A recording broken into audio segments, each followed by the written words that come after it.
Hello, beautiful ones. My name is Nura Rachelle. Thank you so much for joining us today. I'm here with Verena Borell, and we are going to chat astrology, rewilding, Diana, returning home to our true selves. And we're just so happy to be here with you all.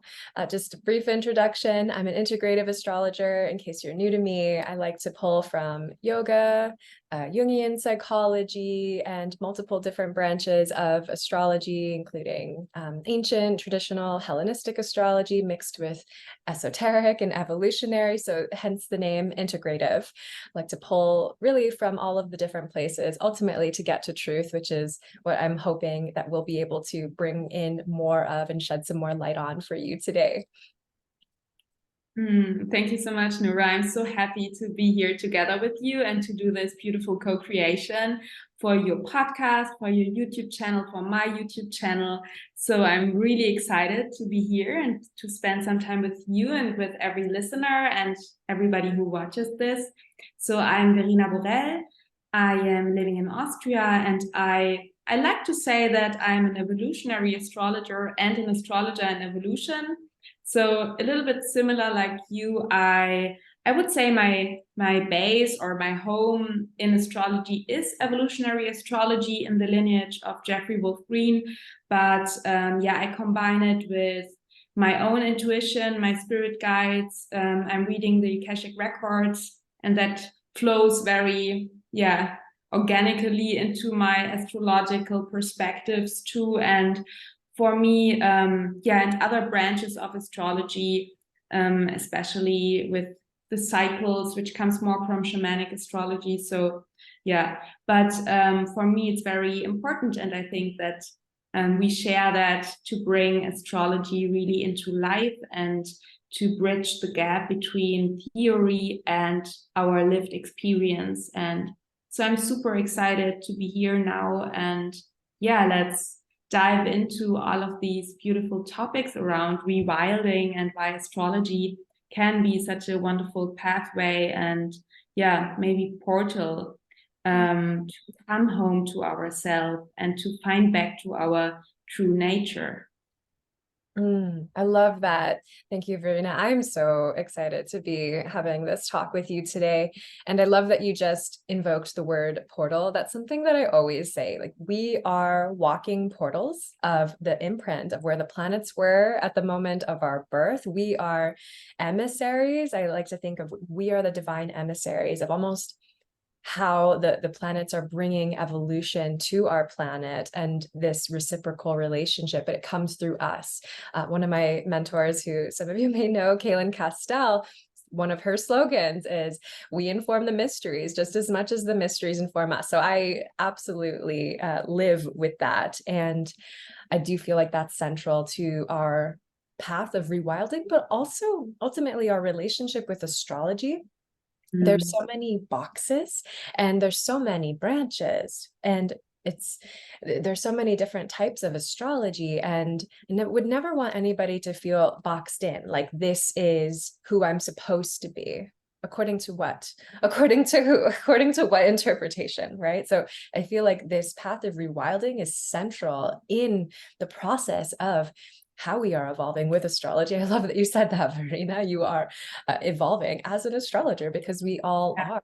Yeah, that's so. Yeah, totally. And I think that astrology evolves with us. So I think it's so beautiful and wonderful to learn old techniques and to learn what other people learned before us. But I think it's really important to be with it in the here and now, and to really bring it into our felt experience and into our lived experience. And I mean, I just today reflected about my own astrological practice with transits. And I learn every day because I look at the transits every day, and then I feel what is in the field, and I feel what is at the moment, topics that I experience and that I see in the lives of my clients.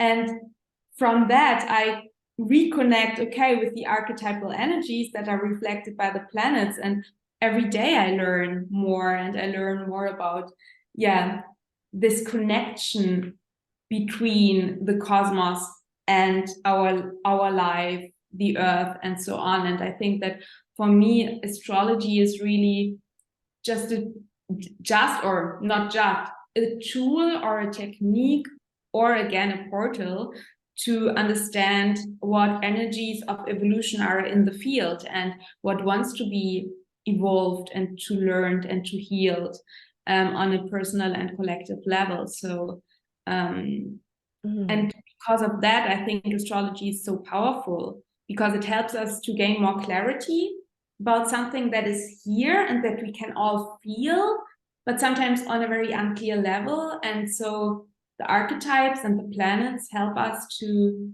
gain more trust and to gain more clarity and to really come back to natural cycles, to come back to what really is the essence of the things. Because I think especially in our age and time, is there's so much overstimulation and so much things that are going on that really overwhelm our system.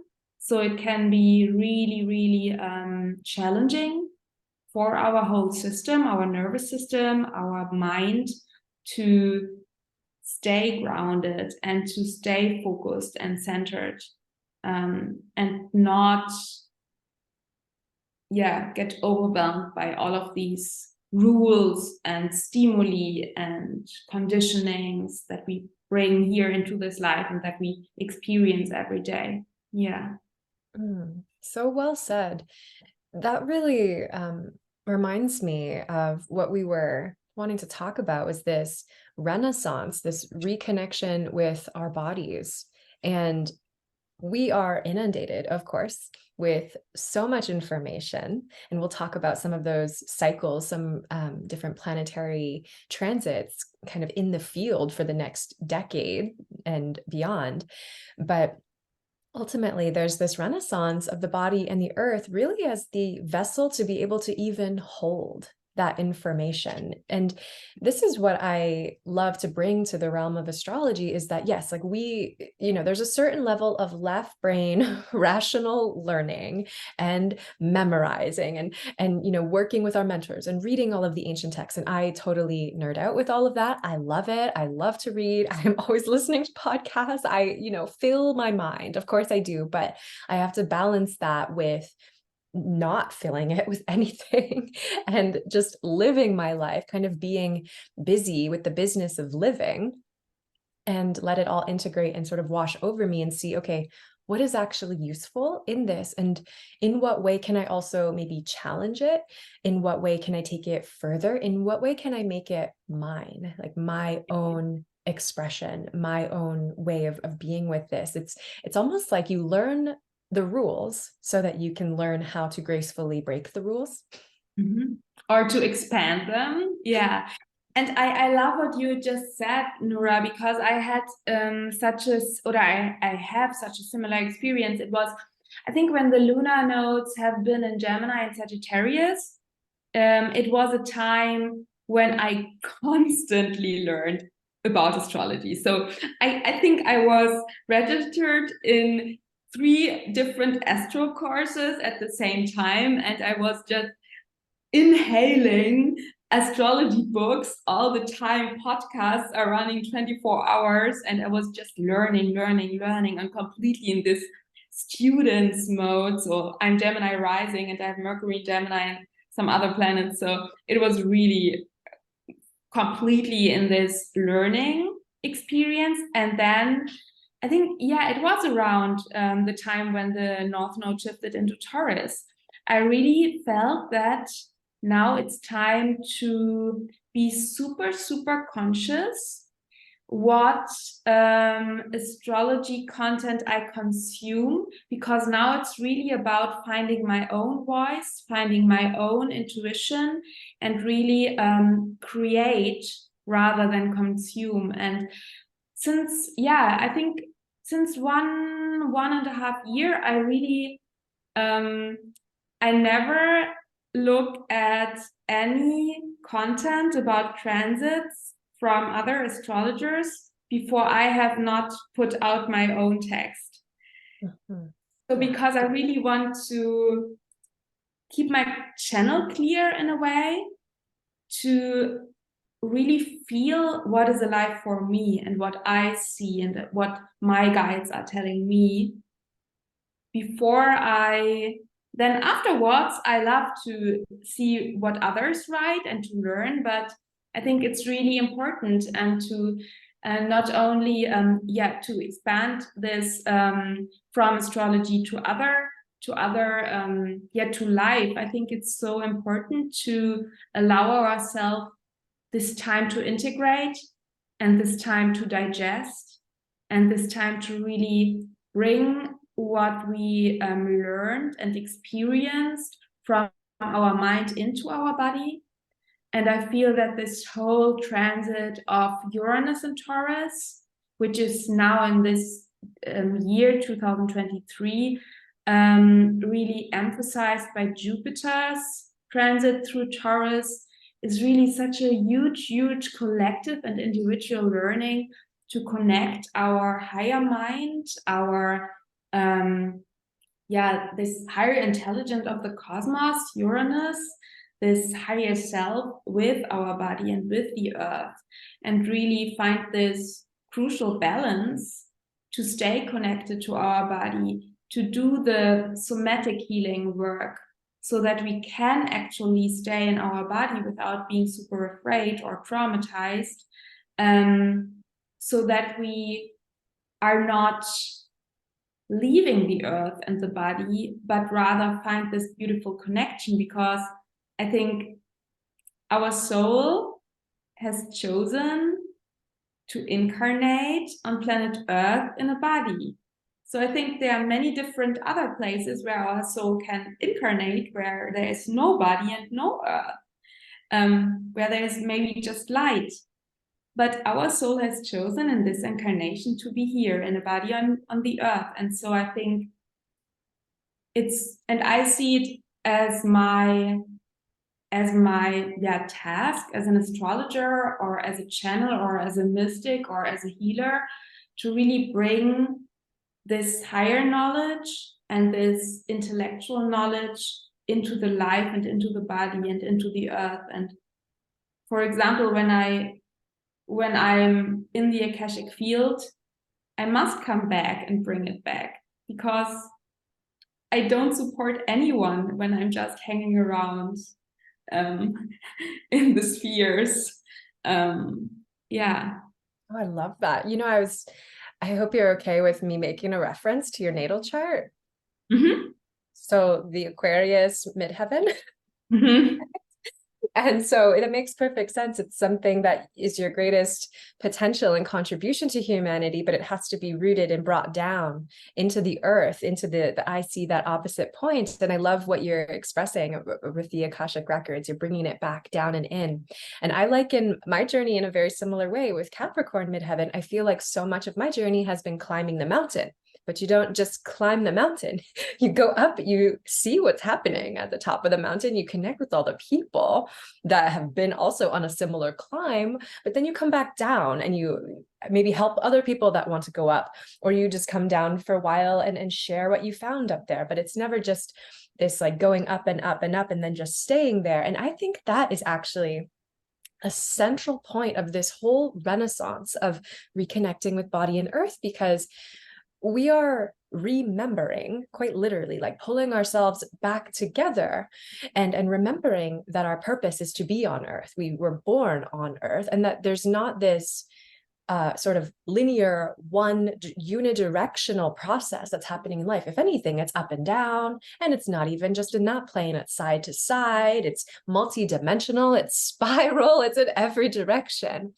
And this is something I really had to grapple with when I was actually studying ancient texts and sort of considering what was the social construct that they were placed within, like the writers and their consciousness and what they were writing from. And it's definitely not to bash them in any way. I highly respect the scholars and the people who have given so much of their lives to study this ancient art and alchemy and hermeticism and really any sort of mysticism or esotericism across the ages. But what I've noticed is that there's always this hierarchy, and earth is at the bottom.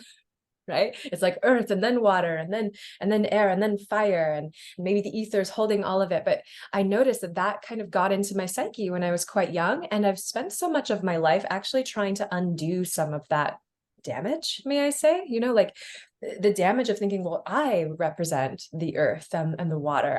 My body is actually a representation of that. So I'm supposed to be trying to get out of it, or what? Like, what's happening here? And so a lot of that has been kind of reversing some of that limitation, because I don't think it's an either or. It's we're learning how to go up and down and go in all of these directions without making one of them bad or wrong, or this sort of limited polarity. It's I actually think this is the nature of non-duality, is to accept that we go in all of these directions because those are our tools.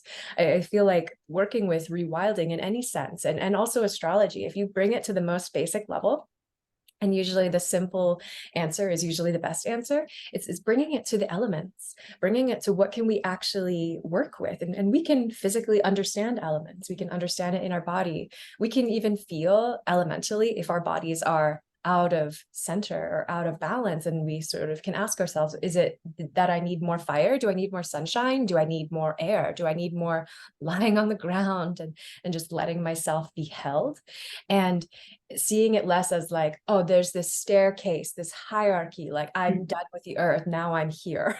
And Yeah. I think that's maybe part of what our work is doing, is to kind of dismantle that idea that there's this hierarchy. I love that so much, Nura. And I mean, you mentioned my MC in Aquarius, and it's exactly by degree squaring my sun in Taurus. So it's really what you are saying. And I mean, there is this natural square between Aquarius and Taurus. Not only for me, it's highlighted in my natal chart, but we have this square. What you are saying is so important, because I think that astrology also can help us to really find back to a balance, a non-hierarchical balance of the elements and of all of these energies. Because I think for me personally, it was very, very easy to go up and out. And it's really challenging to go deep and in.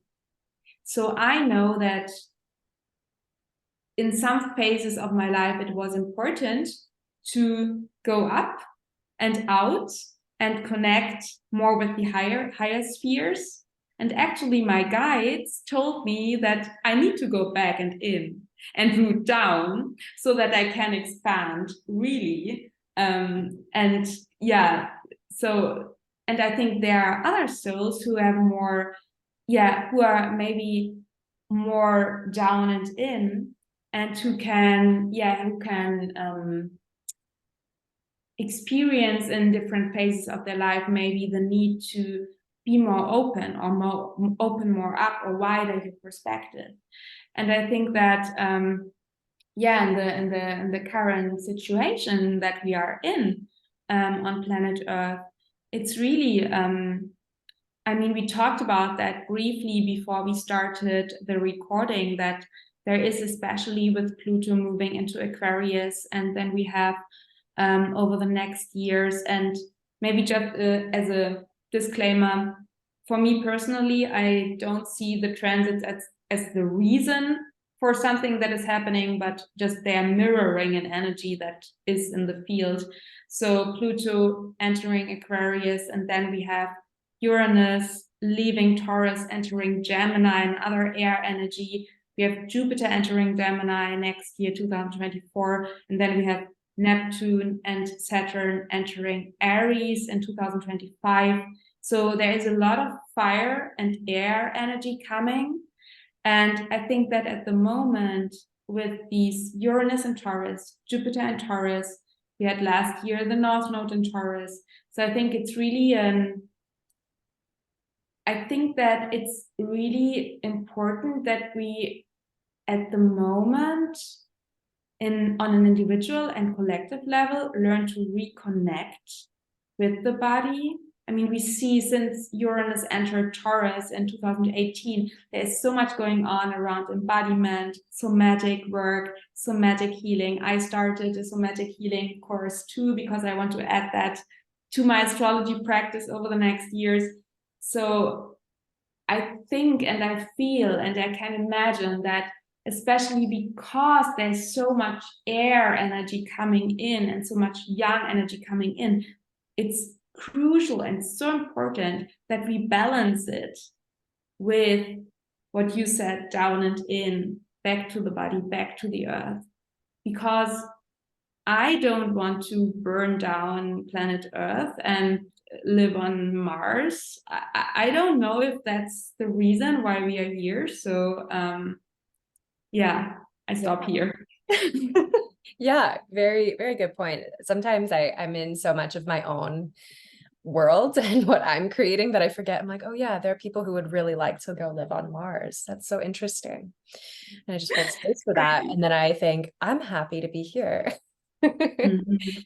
I feel like all of this points really well to a conversation about Diana, both Mm. as a goddess that is reminding us of our earth walk and the multiplicity of what it means to be alive, what it means to be human, what it means to honor all of these different parts of us. And I especially think when we're doing the work of going down and in, she is a really beautiful guide. She has such a strong connection to the liminal zones, the in-between space. I feel like we're really talking about that. I feel like you and I are both really in that space ourselves. We kind of live in that bridge realm.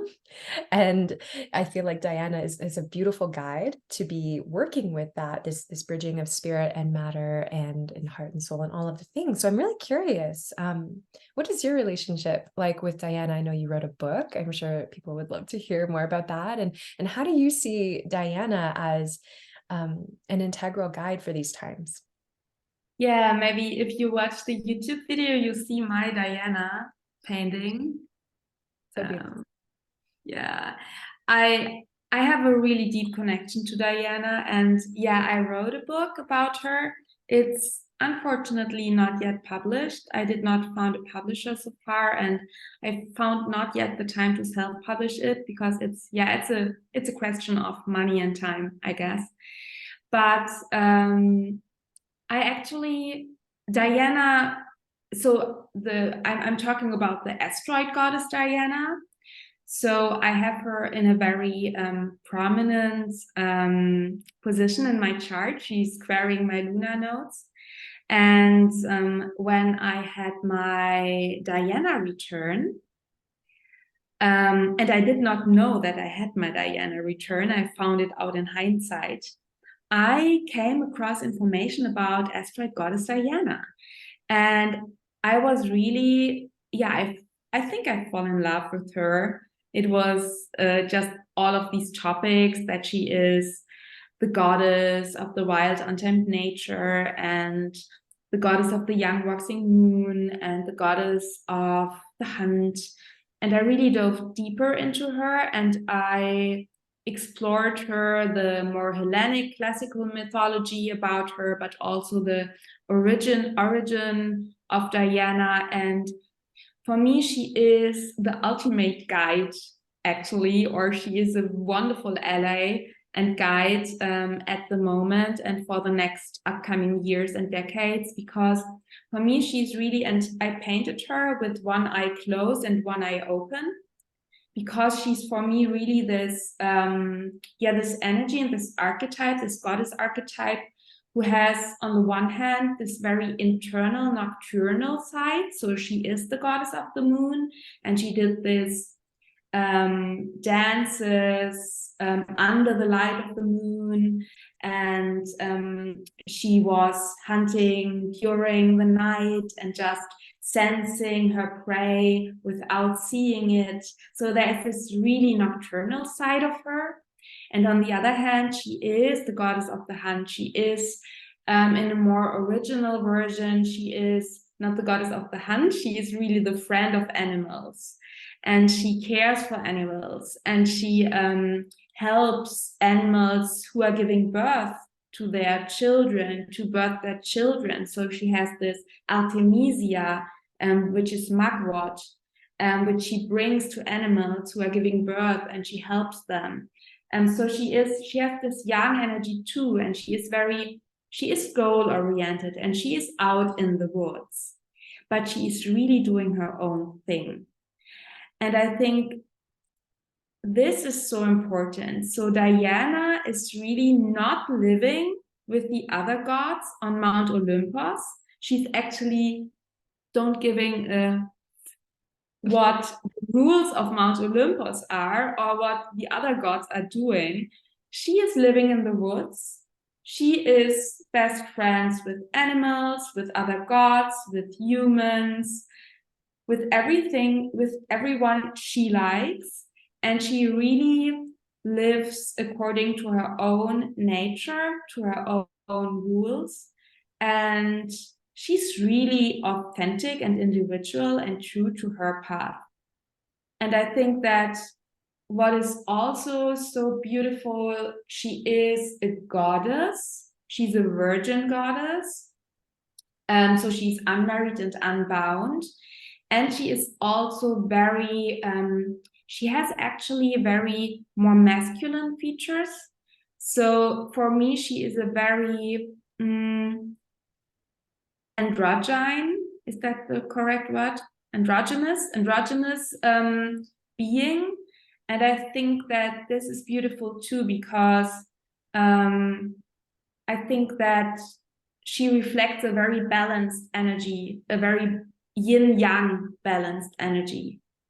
And I think that she can be such a beautiful guide for us, because she really guides us back to our untamed forests and our, the deconditioning processes that we all experience at the moment and since some years, and the rewilding process, and really this coming back to our essence and coming back to what is actually natural and completely detached from any external expectations or societal rules that maybe influence us in a way. Yeah. Yeah, I love that. I just love her connection to unspoiled nature, and how that is ultimately what we are endeavoring to reconnect with. And part of that process, it innately requires a death and rebirth process. It requires journeys to the underworld. It requires going down and in, and maybe up and out, and then coming back to center. It requires all of this ability to hold space for the wholeness of our experience. But this reconnection with the unspoiled nature, I think a lot of things like food and how we feed ourselves and our relationship with the earth, and how we've sort of gotten to this place where, I mean, I do my best to eat really clean, like a whole fruit, for example, that's not in a can, that's not been treated with anything, do the organic, non-GMO, all of these things. But so much of a part of our culture is this preserving things so that they artificially don't die, or that they are being made to, like inbred pesticides and things like that. And just what does that do to our bodies, and what does that do to the earth? Like this sort of halting of the natural cycle, that while on one hand there's this goal to make it so that it's not spoiled, right, so that it can be long lasting, but it preserves things in this artificial state. And I think that preserving in this artificial state is sort of this epidemic of our culture, because we do that with our own cycles. We try to preserve ourselves in this artificial state of endless summer, endless spring. Like we try to preserve ourselves and stay fixed in this one way of being, this one expression that is actually antithetical to nature. Nature has this up and down and this ebb and flow. And I feel like this returning to that, like, what does our natural state look like and feel like? I think a lot of times we can tune into what we experienced as children. You were saying about your return to self in terms of your connection with horses. I know for me, my return to self has been reconnecting with music, and not even about it being performative in any way, because I used to be a performer. I used to think that's what my life would be, that I would be making music and be famous for that, you know, my beautiful dreams of being a preteen.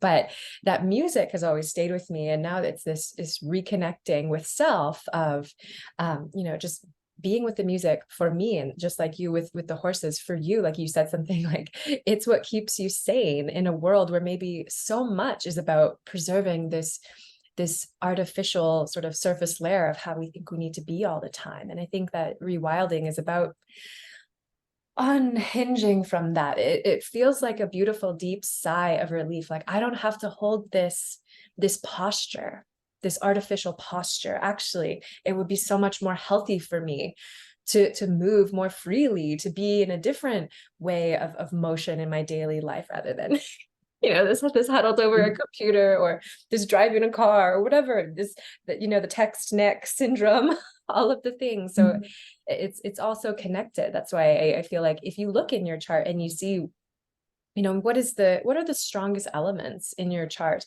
whether it's, you know, in your natal chart or even by transit, you can kind of get this connection of like, these are the elements that I really need to pay attention to, whether it's, you know, making sure to not get stuck in them or limited by them. It's this continuing to explore them.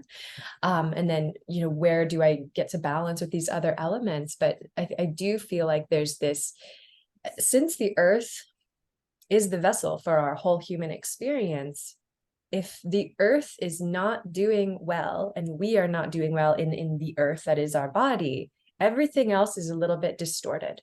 Like we'll be really attached to like ideas over here, but it's kind of this, you know, artificial expression of it. But how much more beauty of the air, beauty of the fire, beauty of the water are you actually going to experience when the earth is clean? Like you will actually have a much more vibrant, radiant, life-giving experience when everything is taken care of on all of these levels. So that's what I feel like is this whole thing, this whole beautiful evolutionary transit that we're in right now. Yeah, I agree with everything you said.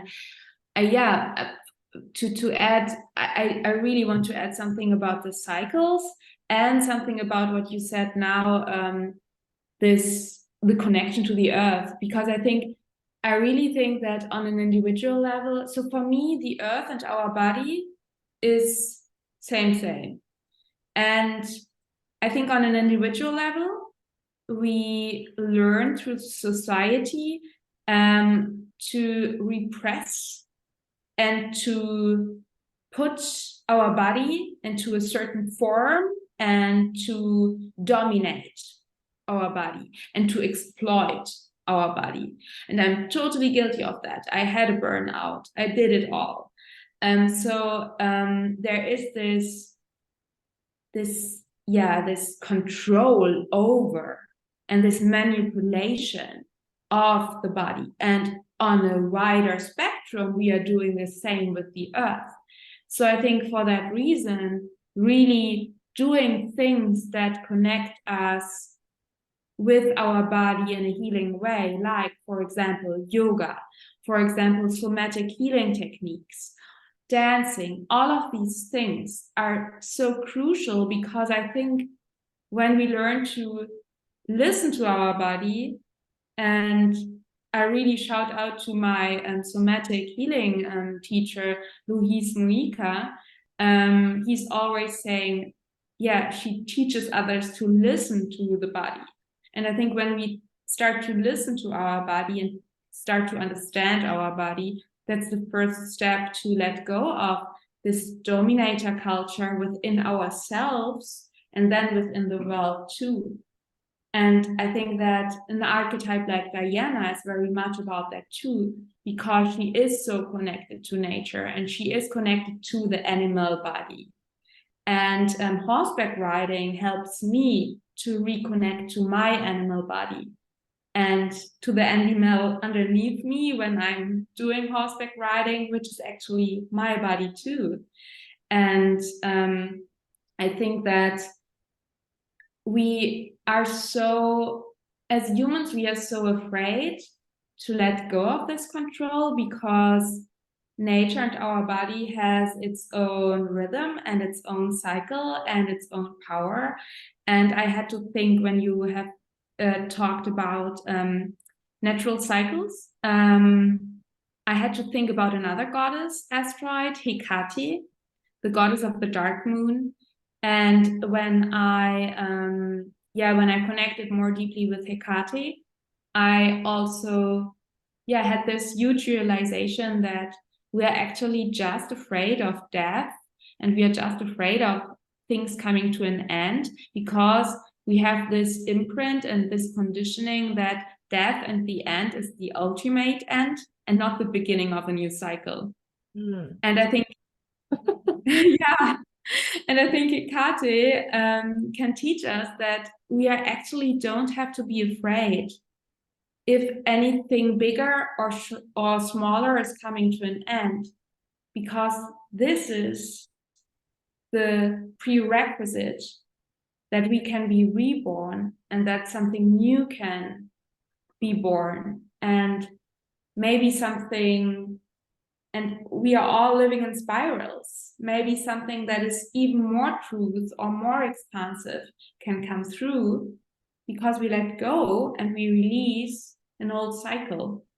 And for me personally, working with planetary cycles, especially with the Mercury cycle, with the Venus cycle, is so helpful.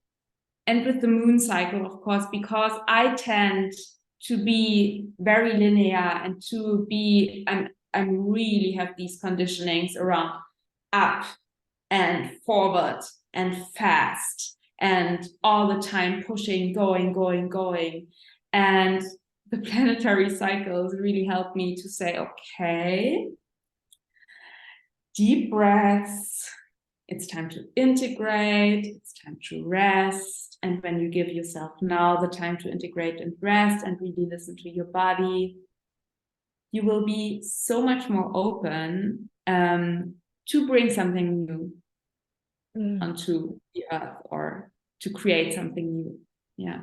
Yes, absolutely. Imagine a world where this is just the baseline understanding of the world that we live in. Like imagine a society where that's what we're doing. And I definitely see major strides, major collective movements, of which I think we are both a part of. And it's so inspiring to see. I'm incredibly inspired by all that I see out in the world around the topic of rewilding and getting back into our bodies. And I definitely think that leaning into the astrological return cycles is such a beautiful way to just see that, to be in observance of that. I mean, the most basic cycle is that solar cycle through the year. I mean, there's even more basic ones like the moon, dark moon to full moon. But as we can track the relationship of what's happening with the land and the seasons, like we always go through a death and rebirth every year, but the sun always comes back. I mean, even more basic than that,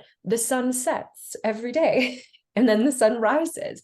And you would think that would be enough to help remind us that like it keeps going. I in everything that I've studied, right? Like in everything that I've studied, that's what it's all about. It's like that faith. Why are we so concerned with making sure that the sun rises? It's going to happen regardless of our effort or not. And I think that's what the seasons can show us, what all of the different planetary cycles can show us. I'm really curious. What are you kind of mentioned some of them earlier, like your favorite cycles to follow. Have you had a return cycle or any sort of part of your experience with cycles that has been most impactful for you? Yeah, I would say cycles that I really try to actively follow, or not try to, I do that, is really the Mercury cycle for creative projects. So because I think 4 months is perfect for creating a course or doing something like that. So I try not always, it's not always working, but I try to align with the Mercury cycle a little bit. And the Venus cycle is huge for me. The Venus cycle is really about these deep transformations. Yeah, the Venus cycle is huge and it goes deep, and I mean it's an underworld journey, so I really feel Venus strongly, and I'm super excited about this new Venus cycle in Leo. But in regard to planetary returns, I would say that a very important return was actually this Diana return that I experienced when I just came into contact with Diana, because that was like a prerequisite that I then moved away from the city into an area where I'm living now in Austria, which is in the countryside, surrounded by mountains, surrounded by lakes, where I could start doing horseback riding again. So I really this Diana return, and at that time Diana came to me, and that was really very important, I think, for so now in my lived experience now. And I mean, there are many important returns, like the Saturn return, which was really challenging for me. I did not know that I have my Saturn return because I was not into astrology at that time. But in hindsight, I think that was a really, really challenging period. But yeah, I think so. Working with cycles, I really like Mercury and Venus, and they are closer to us. So these cycles are not 84 years or so. So they're really, you can work with them consciously. And I think, and my Jupiter return, it happened this March. That was huge. And it was actually, I thought, oh, I will have my Jupiter return, everything will expand and everything will be so nice. But actually, I had a huge crisis of meaning. I had a huge crisis of consciousness, which brought me in very close contact to my truth, to help me to expand and to come back on a new level. But Jupiter is, I always say, don't underestimate Jupiter. Jupiter brings you in contact with your, with big crisis of consciousness in order to make space for a much bigger truth. Yeah. Yeah, I love that. I think what you brought up is so important and empowering. It's connecting with these different cycles for different purposes. And each of us, you'll see that you have certain planets and certain guides that are going to be more important either for life, depending on your chart. You might have a predominance of a certain planet that's really saying, you need to pay attention to me. Or, different times in your life, if you're going through something like a Saturn return or a Jupiter return or a Diana return, which I think happens between every 4 and 5 years, right? Yeah. I actually have to look it up, but I think it's it's around every 4 years. Yeah. That's similar with a lot of the goddess asteroids that we work with. And I love following their cycles too. I love working similar to you with the Mercury cycle. I kind of think about it in terms of thought forms and where my mental activity is going to be predominantly focused. And it's really validating to see, well, my mind is going there anyways. How amazing that Mercury agrees. And it's where am I maybe resisting having to think about that, or having to examine my thoughts, or am I being mindful in this space, and where do I have preconceived notions of truth, or am I blocking myself from my own potential of learning? Like, that's really how I work with the Mercury cycles.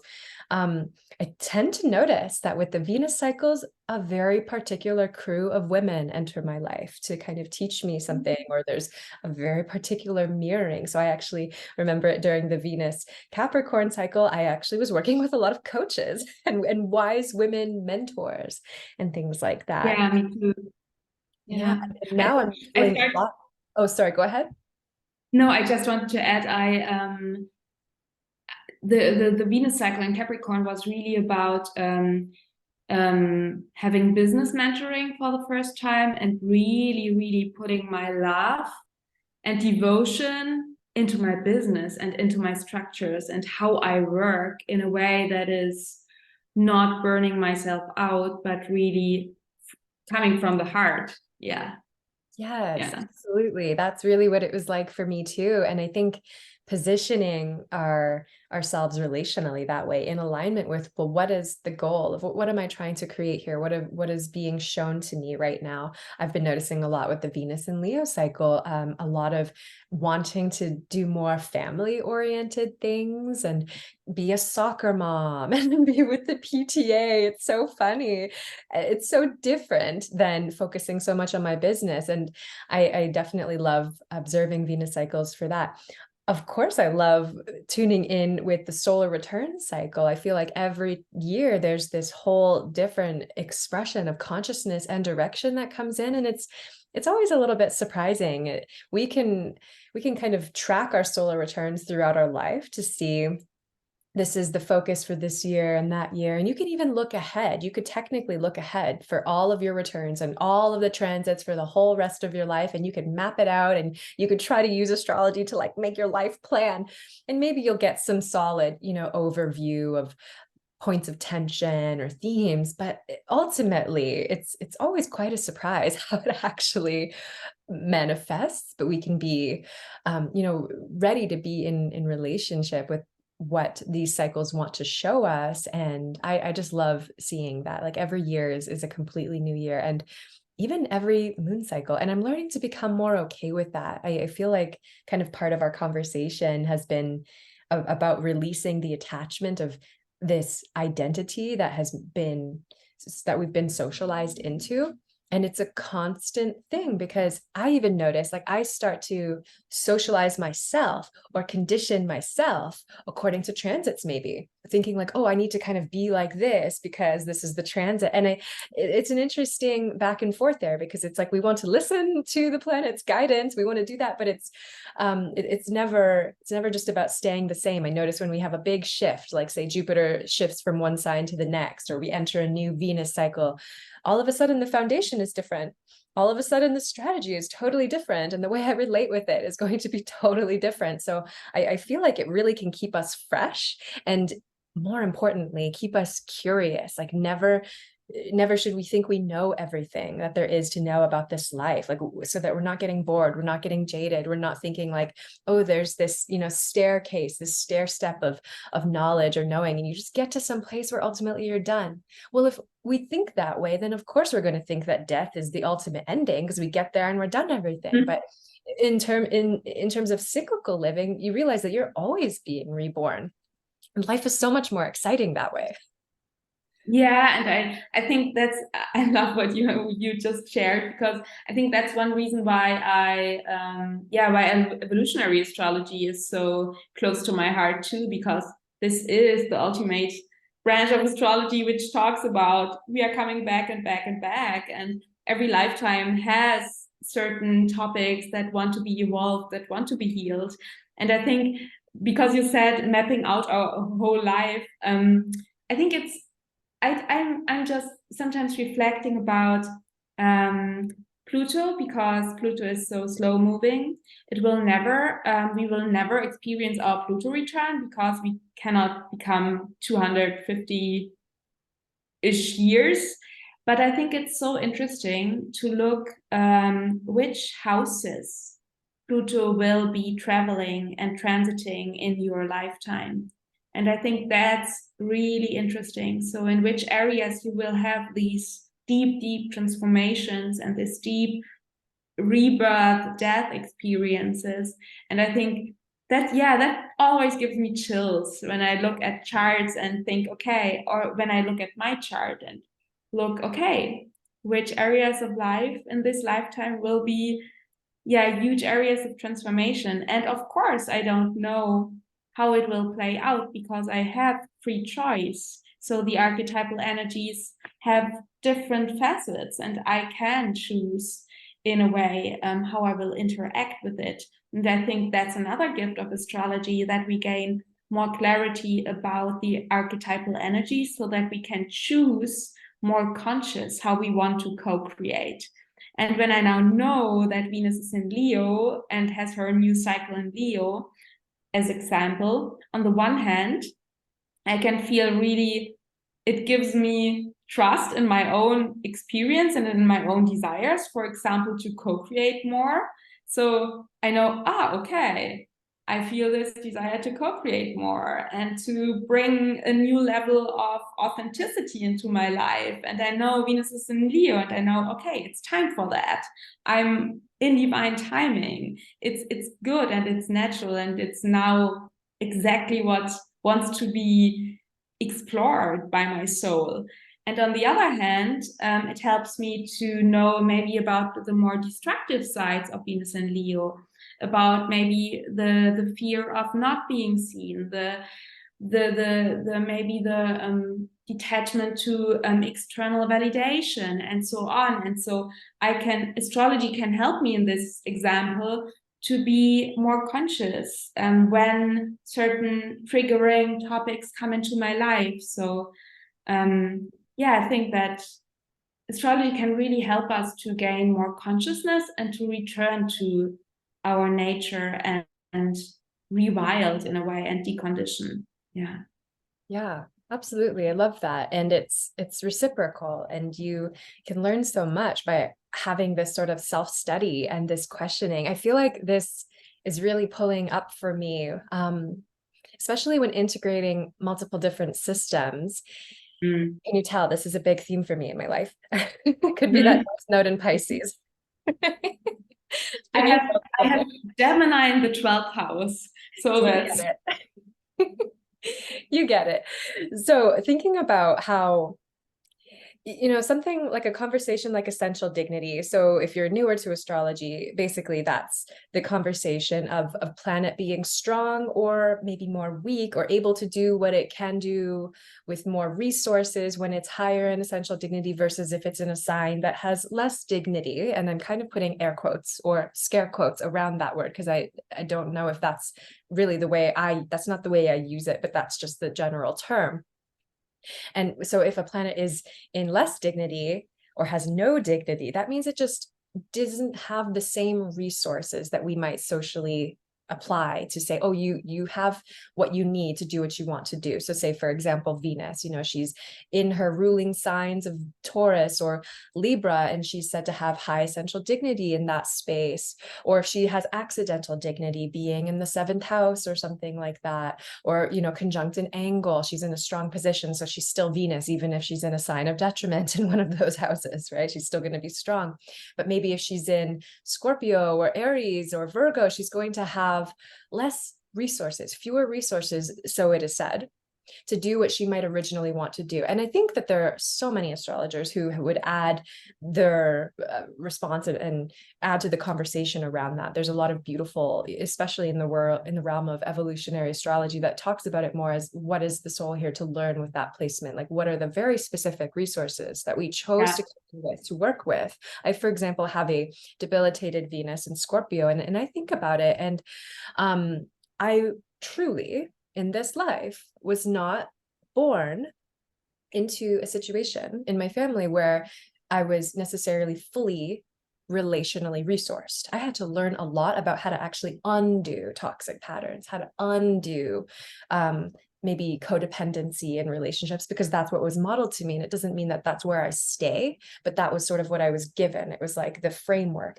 And so there could be a journey or a story in relation to that, but how it's all kind of connecting with this whole concept of evolution is you can never see the level of consciousness in a chart. So the conversation around dignity, it's not this limited thing. It's like, what is the consciousness going to do with that resource or lack of resource? Are they going to stay in victim consciousness, for example, and say, I don't have these resources, therefore I'm fated to never have these resources? That would be a very different level of consciousness than somebody who is empowered and saying, but I came here to overcome this, or I came here to explore this and engage with this and see how I can empower myself with this or empower others with this. And so Jeffrey Wolf Green says that, you know, we can't find the level of consciousness in the chart, and we're all I love that. we're all operating at this different level of consciousness. So that is actually, in my opinion, after being with astrology for almost 16 years of studying it and then working with it professionally for 8 years, you can't see any of that in the chart. And it's all about the person. And that is actually it overrides anything that's in the chart, is the level of consciousness. So I think approaching astrology from that awareness that there are going to be different interpretations, and they're going to come from different levels of consciousness, and maybe even just the consciousness that was available at the time of the writers. And this comes back to one of my favorite quotes of this time is by Matsuo Basho, a Japanese poet, and he says, "Seek not the ancients, rather seek what the ancients sought."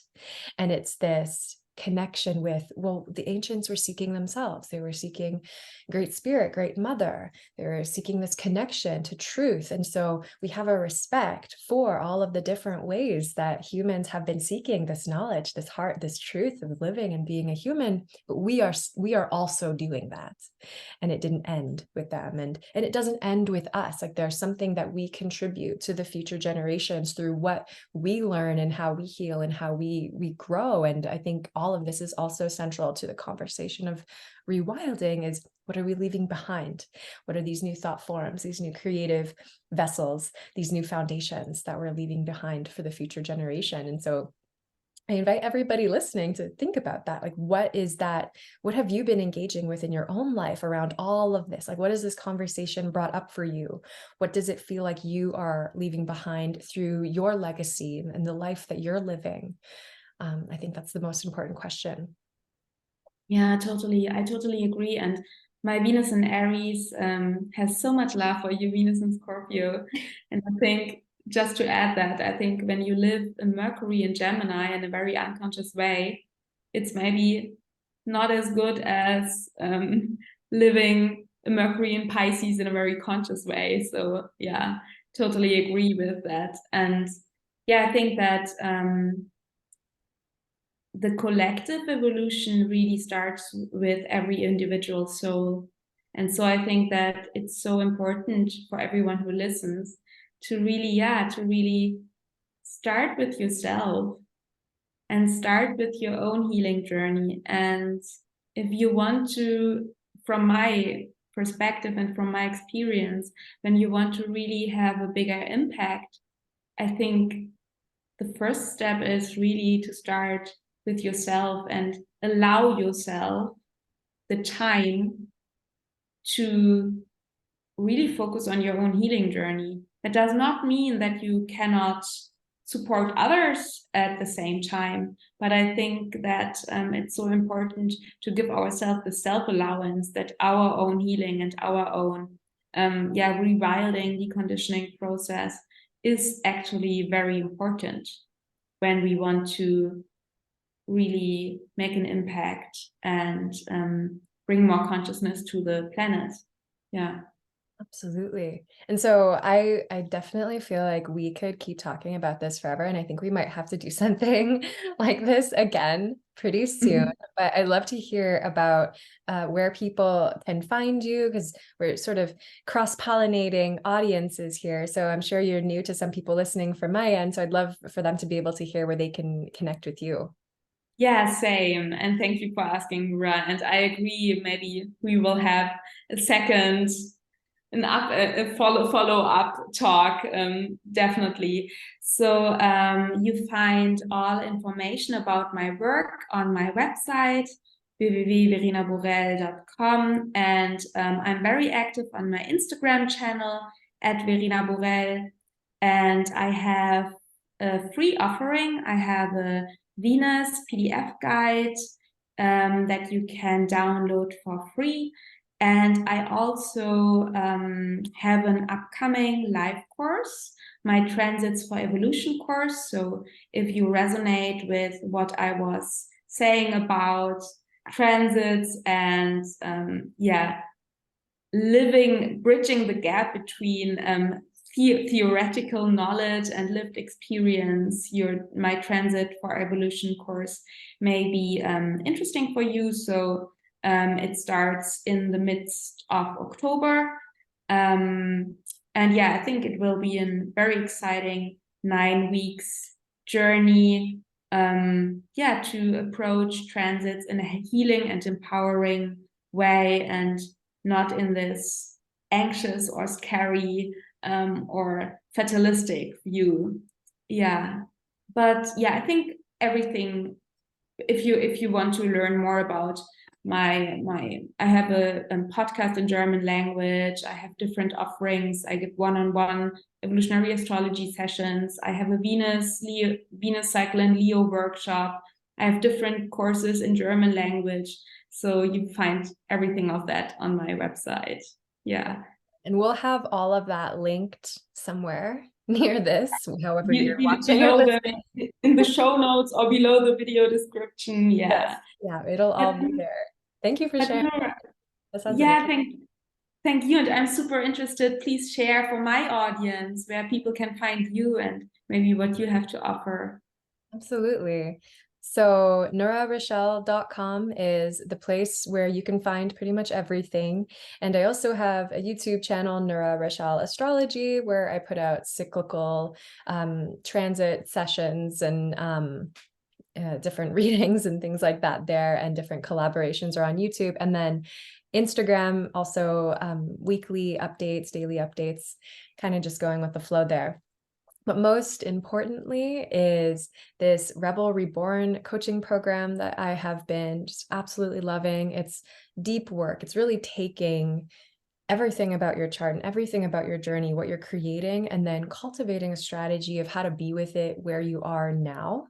And we actually do a lot of the work, like we were talking about today, the deconditioning and remembering, reintegrating, rewilding together. And so that has been amazing to work with people one-on-one and over time, and to be able to see the shift. And if you're wanting to learn more about that, that's at my website, nurarachelle.com. And a free offering that I think is really awesome, I've gotten a lot of good feedback about it, is this Connecting with Your Cosmic Creativity Guides. It's a mini course, and it's great for any level of astro awareness because it might include some techniques that maybe you're not familiar with, relating to how to find who are your planetary guides. And there's a lot of different ways that we can find that, different sort of weights and measures in our chart. And so it's a really beautiful little quick mini course, and it can help you to dive deeper into understanding your own cycles and which planets are important for you to be paying attention to right now. I love that, Nura. I love your free gift and your offerings. I'm so excited. And I think it's really interesting that I have this Venus guide and you have this creativity guide. So it's really alive in a way. Yeah. Wonderful. And I totally agree. Your rebel offering sounds so great. So I do guidances where I support people over a longer period of time, and that's so powerful. I think I really love that you're giving this offering. Beautiful. Yeah, Wow. does it feel like we're sort of on this like celestial team? We're all just here kind of bringing the language of astrology forward, but it reminds me a little bit of something like adding kale to a smoothie. It's like we say that it's astrology, but really it's like all this embodiment things, integration work, healing, and Always.